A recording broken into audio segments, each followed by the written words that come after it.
Whoa.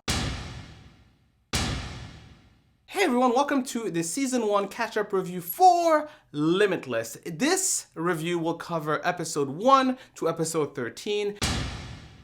So for those of you who have never watched Limitless, the series follows Brian Finch, who was sort of like a loser slacker who happened to stumble upon this pill called NZT that when he consumes it makes him ridiculously smart and have perfect freaking recall. But one of the downsides of the pill is that if you take it for a long period of time without the proper medication to sort of like maintain you, you die a horrible death. So in the first episode of the series, Brian meets up with Senator Ed Mora, played by Bradley Cooper, who gives him that antidote that prevents him from just dying from using it, but asks him to keep it a secret as Brian is now enrolled into a special division of the FBI that provides him one NZT pill a day, thinking that Brian has some sort of immunity to it, and not knowing that Brian is also secretly working for Senator Ed Mora. So let's jump into what I like about this show. I think the number one most compelling thing about Limitless is the fact that it has what I like to call original storytelling.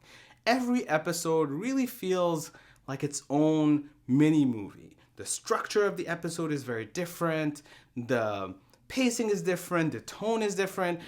I mean, it's so specific that every time I'm very surprised in the ways and the directions they're going, and sometimes that direction can be so absurd. And they're playing off the fact that Brian is consuming the NZT and that his mind is expanding so hard that the way he's thinking about things makes it a little bit comedic, yet smart, yet compelling, yet interesting.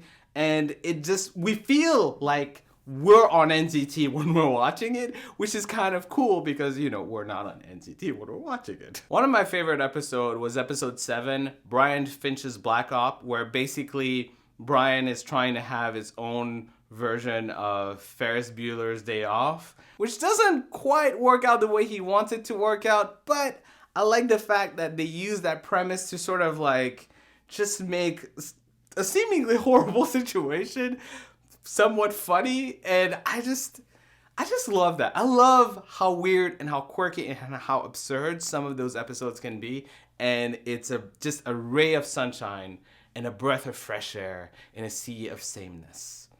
A boom! Poetry, yo! What makes the series very special is the chemistry between Brian and Rebecca. Rebecca, who's played by Dexter's Jennifer Carpenter, who I love in this show. There are moments of levity that happen just because those two really mesh well together and they have this really amazing vibe. And actually the vibe is not so much will they, won't they. We're seeing a friendship build up. And it's kind of, again, very refreshing in how it's played out. And I don't know, it's just so fun to watch those guys just play off each other. This is really good. So what really, really, really excites me is that every episode that comes up is an opportunity to delve into the NZT mind and NZT world. I didn't realize this at first because I thought it was going to be so procedurally where it's like, case of the week, take a pill, solve the case, and we're done. But actually, it's setting itself up to be bigger than that because of the Senator Mora storylines that are coming into play, and Brian, who's also developing his own agenda that's beyond the FBI and beyond Senator Mora. I'm seeing some really, really good potential to tell a much more compelling story than what we've seen so far. Because with the kind of experience and recall and assets that Brian is building up throughout the episode, I can see a scenario in which you're building out a character to be something way more than we can even imagine today. I even envision a situation in which you can see Brian rising up so much that he can actually take on Senator Mora in maybe a political battle of some sort or something along those lines. I mean, the possibilities are limitless. Get it? I'm sorry. I'm so lame. I had to. What didn't I like? Nothing! I love this show. This is one of my favorite shows. I freaking love it. I cannot wait to watch more episodes. And there's nothing that's not working for me. So the good news is that this series is doing pretty well, and CBS has actually picked it up for a full 22 episodes. So we have 9 more episodes before the season finale, and hopefully I can do another review then.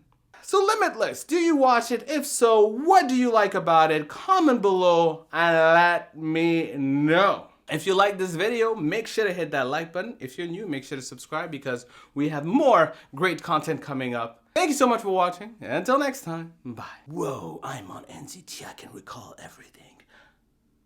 Did I turn off the stove?